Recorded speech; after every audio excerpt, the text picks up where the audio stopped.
ಉದ್ದ ದಪ್ಪ silky shiny ಕೂದಲು ಬೇಕು ಅನ್ನೋದು ಎಲ್ಲರೂ ಒಂದು ಕನಸಾಗಿರುತ್ತೆ. ಬಟ್ ಈ ಒಂದು ಮಳೆಗಾಲಕ್ಕೆ ಎಣ್ಣೆ ಹಚ್ಚೋದಂದ್ರೆ ಬೇಡ ಅನ್ಸುತ್ತೆ.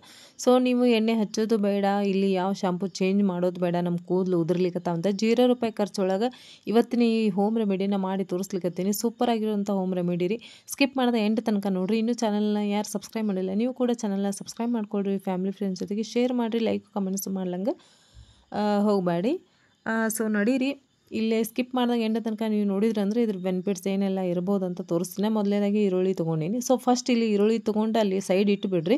ಸೊ ಮೊದಲು ಇಲ್ಲಿ ಏನು ಮಾಡೋಣಪ್ಪ ಅಂದ್ರೆ ಒಂದು ಪಾತ್ರೆ ತೊಗೋರಿ. ಪಾತ್ರೆಗೆ 1 ರಿಂದ 1.5 ಗ್ಲಾಸ್ ನೀರು ಹಾಕೋರಿ. ನಿಮ್ಮ ಹೇರ್ ಲೆಂತ್ ನೋಡಿಕೊಂಡು ನೀವು ಇಲ್ಲಿ ನೀರನ್ನು ಆ್ಯಡ್ ಮಾಡ್ಕೊಳ್ರಿ. ಸೊ ನೆಕ್ಸ್ಟ್ ಬಂದುಬಿಟ್ಟು ನಾವಿಲ್ಲಿ ಚಾಯ್ ಪುಡಿ ತೊಗೊಂಡಿನಿ. ಚಹಾ ಪುಡಿ ಒಳಗೆ ಕೆಫೆನ್ ಅನ್ನೋ ಪದಾರ್ಥ ಇರೋದ್ರಿಂದ ನಮ್ಮ ಕೂದಲ ಬೆಳ್ಳಗಾಗಲಿಕ್ಕೆ ಬಿಡೋಂಗಿಲ್ಲ. ಒಂದು ವೇಳೆ ಬೆಳ್ಳಗಾಗಿದ್ರೆ ಕೂದಲ ಅದನ್ನು ಕಪ್ಪು ಮಾಡುವಂಥ ಕೆಲಸ ಮಾಡೋದ್ರ ಜೊತೆಗೆ ನಿಮ್ಮ ಕೂದಲನ್ನು ಜಲ್ದಿನ ಉದುರೋದನ್ನು ನಿಲ್ಲಿಸುತ್ತೆ, ಹೇರ್ ಫಾಲ್ನ ಕಡಿಮೆ ಮಾಡುತ್ತೆ.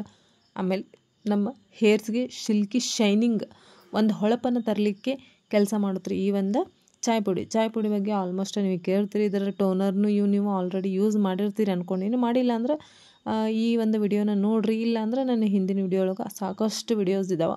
ಎಲ್ಲರೂ ಒಳ್ಳೆ ಒಂದು ಕಮೆಂಟ್ಸ್ ಮಾಡ್ಲಿಕ್ಕತ್ತೀರಿ, ಫೀಡ್ಬ್ಯಾಕ್ ಸಹಿತ ಕೊಟ್ಟಿರಿ. ಸೊ ಹೋಗಿ ನೀವು ಕೂಡ ನೋಡಿರಿ, ಆ ಒಂದು ಬೆನಿಫಿಟ್ಸ್ನ ಪಡ್ಕೊಳ್ರಿ ಯಾವುದೇ ಒಂದು ರೂಪಾಯಿ ಖರ್ಚಿಲ್ದಂಗೆ. ಯಾಕಂದ್ರೆ ನಾವು ಕೂದಲು ಉದ್ರಾಕತ್ತು ಅಂದರೆ ಎಲ್ರಿಗೂ ಒಂದು ಟೆನ್ಷನ್ ಸ್ಟಾರ್ಟ್ ಆಗ್ತಾವ್ರಿ. ಯಾಕಂದರೆ ಈ ಒಂದು ಸೀಸನ್ ಚೇಂಜ್ ಆದಂಗೆ ನಮ್ಮ ಕೂದಲಾಗಲಿ ನಮ್ಮ ಸ್ಕಿನ್ ಆಗಲಿ ಎಲ್ಲ ಚೇಂಜ್ ಆಗ್ತಾ ಹೋಗ್ತಾವಾಗ ನಾವು ಏನು ಮಾಡ್ತೀವಿ, ತುಟ್ಟಿ ಪ್ರಾಡಕ್ಟ್ನ ಯೂಸ್ ಮಾಡೋಕೆ ನಿಲ್ತೀವಿ. ಒಂದಲ್ದ 10 ಪ್ರಾಬ್ಲಮ್ ಕ್ರಿಯೇಟ್ ಆಗ್ತಾವೆ. ಸೊ ಇಲ್ಲಿ ನಿಮ್ಗೆ ಯಾವುದೇ ಪ್ರಾಬ್ಲಮ್ ಆಗೋದಿಲ್ಲ, ಏನೂ ಇಲ್ಲ. ಯಾಕಂದರೆ ಇದು ಹೋಮ್ ರೆಮಿಡಿ ರೀ. ಇದು ಮನೆಯೊಳಗೆ ಭಾಳ ಈಸಿಯಾಗಿ ನಾವು ಇದು ಇಂಟೆಕ್ ಸಹಿತ ಮಾಡ್ತೀವಿ. ಇದನ್ನು ನೀವು ಆರಾಮಾಗಿ ಯೂಸ್ ಮಾಡ್ಬೋದು ಯಾವುದೇ ಹೆದರಿಕೆ ಇಲ್ದಂಗೆ. ನಾವಿಲ್ಲಿ 1-2 ಸ್ಪೂನ್ ಚಾಯ್ ಪುಡಿ ಹಾಕ್ಕೊಂಡು ಅದನ್ನು ಕುದಿಸ್ಲಿಕ್ಕೆ ಇಟ್ಟೀನಿ ರೀ. ಸೊ ನಡೀರಿ, ನೆಕ್ಸ್ಟ್ ಏನು ಮಾಡ್ತೀನಿ ಅಂತ ತೋರಿಸ್ತೀನಿ. ನಾವಿಲ್ಲಿ ಈರುಳ್ಳಿ ತೊಗೊಂಡಿದ್ವಲ್ಲ, ಈರುಳ್ಳಿನ ಚಲೋ ತಂಗ ಏನು ಮಾಡ್ತೀರಪ್ಪ ಅಂತಂದ್ರೆ ಸಿಪ್ಪೆನ ತೆಗೀರಿ. ಇದ್ರೊಳಗೆ ಸಲ್ಫರ್ ಅನ್ನೋ ಅಂಶ ಇರೋದ್ರಿಂದ ನಮ್ಮ ಕೂದಲನ್ನು ಉದುರೋದನ್ನು ಜಲ್ದಿ ನಿಲ್ಲಿಸಿದ್ರಿ. ನಮ್ಮ ಕೂದಲದ ಬುಡ ಏನು ಇರುತ್ತಲ್ಲ ಅದನ್ನು ಗಟ್ಟಿಗೊಳಿಸಿ ನಮ್ಮ ಕೂದಲನ್ನು ರೀಗ್ರೋತ್ ಮಾಡೋಕೆ ಭಾಳ ಹೆಲ್ಪ್ ಮಾಡುತ್ತೆ. ನೀವು ಆಲ್ರೆಡಿ ಕೇಳ್ತೀರಿ ಈರುಳ್ಳಿ ಶಾಂಪು, ಈರುಳ್ಳಿ ಎಣ್ಣೆ, ಸೀರಮ್ಮ ಈ ಥರ ಎಲ್ಲ. ಆಮೇಲೆ ಅವನ್ನೆಲ್ಲ ಖರೀದಿ ಮಾಡೋಕೆ ಹೋದ್ರೆ ಭಾಳ ದುಡ್ಡು ಕೊಡಬೇಕಾಗುತ್ತೆ ರೀ. ಆಮೇಲೆ ಅಷ್ಟು ಕುಂಡ ತುಟ್ಟಿ ಪ್ರಾಡಕ್ಟ್ನ ಪ್ರತಿಯೊಬ್ಬರಿಗೆ ಖರೀದಿ ಮಾಡೋಕ್ಕಾಗಂಗಿಲ್ಲ. ಸೊ ಅಂಥವ್ರು ಈ ಸಣ್ಣ ಟಿಪ್ಸ್ನ ಯೂಸ್ ಮಾಡ್ಕೊಳ್ರಿ. ₹1000 ರೂಪಾಯಿನೂ ಸಹಿತ ನೀವು ಇಲ್ಲಿ ₹0 ಖರ್ಚೊಳಗೆ ಉಳಿಸಬಹುದು. ಇದನ್ನು ನಾವು ರುಬ್ಕೊಂಡು ತೊಗೊಂಡು ಬರೋಣ. ಕಟ್ ಮಾಡ್ಕೊಂಡು ಹಾಕೊಂಡೇನ್ರಿ ನಾ ಈರುಳ್ಳಿನ. ನಿಮಗೆ ಕ್ವಾಂಟಿಟಿ ಹೆಚ್ಚು ಕಡಿಮೆ ಮಾಡ್ಕೊಳ್ರಿ. ಕಟ್ ಮಾಡ್ಕೊಂಡು ತೊಗೊಂಡು ನಾ ಇದನ್ನು ರುಬ್ಕೊಂಡು ಬಂದೀನಿ. ಇದನ್ನು ಚಲೋತ್ನಾಗ ಏನು ಮಾಡ್ತೀರಪ್ಪ ಅಂದ್ರೆ ಒಂದು ಬೌಲಿಗೆ ಸೋಸ್ಕೊಳ್ರಿ. ಇದನ್ನು ರಸ ಎಲ್ಲ ಚಲೋತ್ನಂಗೆ ನೀವೇನು ಮಾಡಬೇಕಪ್ಪ ಅಂತಂದ್ರೆ ರಸ ಎಲ್ಲ ಚಲೋತ್ನಂಗೆ ಹಿಂಡ್ಕೊಳ್ರಿ. ಅಂದ್ರೆ ನೀವು ಈ ಥರ ಚಾಯ್ ಸೋಸೋದಿಂದ ಇರುತ್ತಲ್ಲ ಅದರಿಂದನೂ ಮಾಡ್ಕೊಳ್ಬಹುದು. ಇಲ್ಲಪ್ಪ ಅಂತಂದ್ರೆ ಕಾಟನ್ ಬಟ್ಟೆ ಇದೆ ತೆಳ್ಳಂದ ನಿಮ್ಮ ಹತ್ರ, ಅದರಿಂದನೂ ಸಹಿತ ರಸಾನ ಚಲೋತ್ನಂಗೆ ಹಿಂಡಿ ತಗೊಳ್ರಿ. ಇದರಿಂದ ಭಾಳ ಅಂದ್ರೆ ಭಾಳ ಬೆನಿಫಿಟ್ಸ್ ಐತೆ ಈ ಒಂದು ಈರುಳ್ಳಿಯಿಂದ. ಕೆಂಪು ಈರುಳ್ಳಿ ಸಿಕ್ಬಿಟ್ರಂತೂ ಇನ್ನೂ ಒಳ್ಳೆಯದ. ಸೊ ಇಲ್ಲಿ ಕಾಶ್ಮೀರದೊಳಗೆ ಕೆಂಪು ಈರುಳ್ಳಿ ಇಲ್ಲರಿ. ಸೊ ನಾರ್ಮಲಾಗಿ ಈರುಳ್ಳಿನ ನಾನು ಯೂಸ್ ಮಾಡಿ, ಆಮೇಲೆ ನನ್ನ ಕೂದಲು ಇಲ್ಲಿ ಸ್ಟಾರ್ಟಿಂಗ್ ಬಂದ ತಕ್ಷಣ ಇಲ್ಲಿ ಕ್ಲೈಮೇಟಿಗೆ ಹೊಂದ್ಕೊಳ್ಳೋಕ್ಕಾಗದೇ ಇದ್ದಾಗ ನನ್ನ ಕೂದಲು ಭಾಳ ಉದುರ್ಲಿಕ್ಕೆ ಸ್ಟಾರ್ಟ್ ಆಗಿತ್ತು. ಅವಾಗ ನಾನು ಈ ಥರ ಎಲ್ಲ ರೆಮಿಡಿನ ಟ್ರೈ ಮಾಡಿದೆ. ಸೊ ನಂಗೆ ಒಳ್ಳೆ ರಿಸಲ್ಟ್ ಬಂದೈತೆ. ಅದನ್ನು ನಿಮಗೂ ಸಹಿತ ನಾನು ಇಲ್ಲಿ ಶೇರ್ ಮಾಡ್ಲಿಕ್ಕತ್ತೀನಿ. ಅದಕ್ಕೆ ನಾನು ಹೇಳಿದೆ ಸ್ಕಿಪ್ ಮಾಡಿದೆ ಎಂಡ್ ತನಕ ನೋಡ್ರಿ ಅಂತ ಹೇಳಿ. ನಾವು ಇದನ್ನು ಹಿಂಡಿ ರಸ ತೊಗೊಂಡೀನಿ. ಸೊ ನೆಕ್ಸ್ಟ್ ಬಂದುಬಿಟ್ಟು ನಾನು ಇಲ್ಲಿ ಲಿಂಬೆ ಹಣ್ಣನ್ನು ತೊಗೊಂಡೇನಿ ರೀ. ಸೊ ಲಿಂಬೆಹಣ್ಣು ಏನಪ್ಪ ಕೂದಲು ಬೆಳ್ಳಗಾಗ್ತಾವ ಅಂತ ಹೆದರ್ಲಿಕ್ಕೆ ಹೋಗಬೇಡ್ರಿ. ಸೊ ಲಿಂಬೆಹಣ್ಣು ಹಾಕೋದ್ರಿಂದ ನಿಮ್ಮ ಕೂದಲು ಎಷ್ಟೇ ಉದುರ್ತಾ ಇರಲಿ, ಎಷ್ಟೇ ಹೇರ್ ಫಾಲ್ ಆಗ್ತಾ ಇರಲಿ, ನಿಮ್ಮ ಕೂದಲಲ್ಲಿ ಡ್ಯಾಂಡ್ರಫ್ ಆಗಿರಲಿ, ಅಂದರೆ ಹೊಟ್ಟಾಗಿರಲಿ, ಇಚ್ಚಿನೆಸ್ ಆಗ್ತಾ ಇರಲಿ, ಎಲ್ಲದಕ್ಕೂ ಹೇಳಿ ಮಾಡ್ಸಂತ ಒಳ್ಳೆಯ ಒಂದು ಥಿಂಗ್ಸ್ ರೀ. ಇದು ಒಳ್ಳೆಯ ಒಂದು ಇಂಗ್ರೀಡಿಯೆಂಟ್ಸ್ ಅಂತ ಹೇಳ್ಬೋದು. ಸೊ ಇದನ್ನು ಸಹಿತ ನಾನು ಇಲ್ಲಿ ಒಂದು 10 ರಿಂದ 12 ಹನಿ ಹಾಕ್ಕೊಳತ್ತೀನಿ.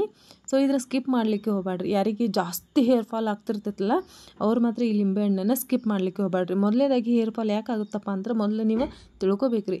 ಹೇರ್ ಫಾಲ್ ಜಾಸ್ತಿ ಯಾಕೆ ಆಗುತ್ತಂದ್ರೆ ನಮ್ಮ ಕೂದಲದಲ್ಲಿ ಧೂಳದು ಕುಂತಿರುತ್ತೆ. ಇವಾಗ ಪೊಲ್ಯೂಷನ್ ಜಾಸ್ತಿ ಅದ ರೀ. ಎಲ್ಲಿ ಹೋದ್ರೂ ಆ ಧೂಳು ಹೋಗಿ ಮೆತ್ತ ಅಂದ್ರೆ ಟ್ಯಾಪಿ ಹಾಕ್ದಂಗೆ ಆಗ್ಬಿಟ್ಟಿರ್ತೈತೆ ರೀ ನಮ್ಮ ಕೂದಲದ ಒಂದು ಬುಡಕ್ಕೆ. ಅದು ಏನು ಮಾಡಿದ್ರು ಹೋಗ್ತಾ ಇರೋದಿಲ್ಲ. ನಾವು ಅದ್ರ ಮೇಲೆ ಎಣ್ಣೆ ಹಚ್ಕೋತೀವಿ, ಶಾಂಪು ಹಚ್ಕೊಂಡು ತೊಳ್ಕೊತೀವಿ, ಅದು ಹೋಗೋದಿಲ್ಲ ರೀ. ಸೊ ಈ ಥರ ನೀವು ಲಿಂಬೆಹಣ್ಣಿನ ರಸ ಹಾಕಿದ್ರಂದ್ರೆ ಅಲ್ಲಿರುವಂಥ ಧೂಳೆಲ್ಲ ಕಿತ್ಕೊಂಡು ಹೋಗುತ್ತೆ. ಆಮೇಲೆ ಅಲ್ಲಿ ರೀಗ್ರೋತ್ ಆಗಲಿಕ್ಕೆ ಸ್ಟಾರ್ಟ್ ಆಗುತ್ತೆ ಹೇರ್ಸ್. ಸೊ ಇದರಿಂದ ನಮ್ಮ ಕೂದಲು ಉದುರೋದು ನಿಲ್ಲುತ್ತೆ. ಆಮೇಲೆ ನಮ್ಮ ಕೂದಲು ವಾಪಸ್ ಚಿಗುರ್ಲಿಕ್ಕೆ ಸ್ಟಾರ್ಟ್ ಆಗ್ತಾವ್ರಿ. ಸೊ ಇದೇ ಬೆನಿಫಿಟ್ಸ್ ರೀ ಈ ಒಂದು ಲಿಂಬೆಹಣ್ಣಿಂದ ರಸದ್ದು. ಸೊ ಇದನ್ನು ಸ್ಕಿಪ್ ಮಾಡಲಿಕ್ಕೆ ಹೋಗಬೇಡ್ರಿ.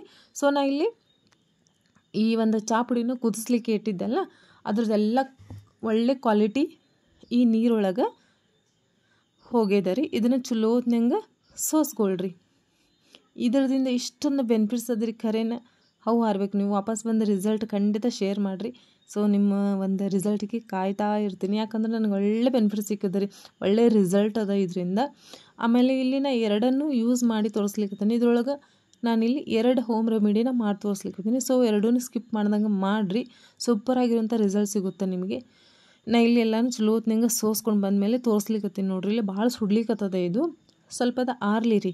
ಆರಿಂದ ನಾ ಇದನ್ನು ಯಾವ ಥರ ಯೂಸ್ ಮಾಡ್ಬೇಕು, ಆಮೇಲೆ ಹೆಂಗೆ ಯೂಸ್ ಮಾಡ್ಬೇಕಂತ ಹೇಳ್ತೀನಿ ನಿಮಗೆ. ಆಮೇಲೆ ಈ ಈರುಳ್ಳಿ ರಸಕ್ಕೆ ಲಿಂಬೆಹಣ್ಣು ನಿಮಗೆ ಬೇಕಂದ್ರೆ ಸ್ಕಿಪ್ ಮಾಡ್ಬೋದು, ಇಲ್ಲಾಂದ್ರೆ ಹಾಕ್ಬೋದು. ಹಾಕಿದ್ರೆ ಈ ಒಂದು ಈರುಳ್ಳಿದ ಘಾಟ ಬರುತ್ತೆ ನೋಡ್ರಿ. ನಾವು ಜಸ್ಟ್ ಹಚ್ಕೊಳ್ಳೋದ್ರಾಗ ಆಗಲೇ ಕಣ್ಣಿಗೆ ಬಂದಿರುತ್ತದು. ಅಂದರೆ ಸ್ಮೆಲ್ಲಿಗೆ ಕಣ್ಣೆಲ್ಲ ಉರಿಲಿಕ್ಕೆ ಸ್ಟಾರ್ಟ್ ಆಗ್ತಾವೆ.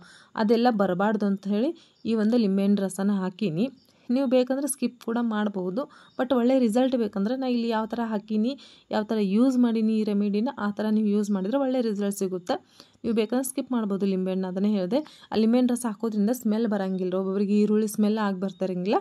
ಸೊ ಸ್ಮೆಲ್ ಬರೋದಿಲ್ಲ ಅಂದ್ರೆ ಹಾಗೇನಿಲ್ಲ. ಬಟ್ ಆ ಈರುಳ್ಳಿ ಒಂದು ಕಾಟ ಇರುತ್ತಲ್ಲ, ಸ್ವಲ್ಪ ಅದನ್ನು ತಡೆ ಹಿಡಿಯುತ್ತೆ. ಒಂದು ವೇಳೆ ನೀವು ಲಿಂಬೆಹಣ್ಣು ಸ್ಕಿಪ್ ಮಾಡಿದ್ರೂ ರಿಸಲ್ಟ್ ಮಾತ್ರ ಸೇಮ ಸಿಗುತ್ತೆ ರೀ, ತಲೆ ಕೆಡಿಸ್ಕೋಬೇಡ್ರಿ. ಸೊ ನಾ ಇಲ್ಲಿ ಲಿಂಬೆಹಣ್ಣು ಮತ್ತು ಆನಿಯನ್ ರಸ ತೊಗೊಂಡಿದ್ನಲ್ಲ, ಈರುಳ್ಳಿ ರಸ, ಅದನ್ನೇ ಮಿಕ್ಸ್ ಮಾಡ್ಕೊಂಡೀನಿ. ಆಮೇಲೆ ನಾ ಎರಡನೇ ರೆಮಿಡಿ ಹೆಂಗೆ ಮಾಡಿ ತೋರಿಸ್ಲಿಕ್ಕತ್ತೀನಪ್ಪ ಅಂದ್ರೆ, ಇನ್ನೊಂದು ಬೌಲ್ಗೆ ಒಂದು 2 ಸ್ಪೂನ್ ಹಾಕ್ಕೊಂಡೀನಿ. ನೀವು ಶಾಂಪು ಮಾಡುವಾಗ ಈ ಥರ ಶಾಂಪೂನ ಅದಕ್ಕೆ ಮಿಕ್ಸ್ ಮಾಡಿಕೊಂಡು ಸಹಿತ ನೀವು ಇದನ್ನು ಯೂಸ್ ಮಾಡ್ಬೋದು. ಅದನ್ನು ಸಿರಮಾಗಿ ಯೂಸ್ ಮಾಡಿರಿ, ಇದನ್ನು ಶಾಂಪು ಥರ ಯೂಸ್ ಮಾಡಿರಿ. ನೀವು ಸ್ನಾನ ಮಾಡುವಾಗ ಅದನ್ನು ರಾತ್ರಿ ಮಲ್ಕೊಳ್ಳೋವಾಗ ಒಂದು 3ರಿಂದ 4 ದಿನ ಇದನ್ನು ವಾರದಲ್ಲಿ ಯೂಸ್ ಮಾಡಿರಿ. ಸೂಪರಾಗಿರೋಂಥ ರಿಸಲ್ಟ್ ಸಿಗುತ್ತೆ. ಸೊ ಇದು ತೋರಿಸುವಂಥ ಸಿರಮ್ನ ಸ್ಪ್ರೇ ಬಾಟಲ್ ಒಳಗೆ ಹಾಕಿ ನೀವು ಫ್ರಿಜ್ ಒಳಗೆ ಸ್ಟೋರ್ ಮಾಡಿರಿ. ಒಳ್ಳೆ ರಿಸಲ್ಟ್ ಬೇಕಂದರೆ ಇದನ್ನು ಕಂಟಿನ್ಯೂ ಮಾಡಿ, ಸೂಪರಾಗಿರುತ್ತೆ. So thank you so much. ಶಾಹೆ.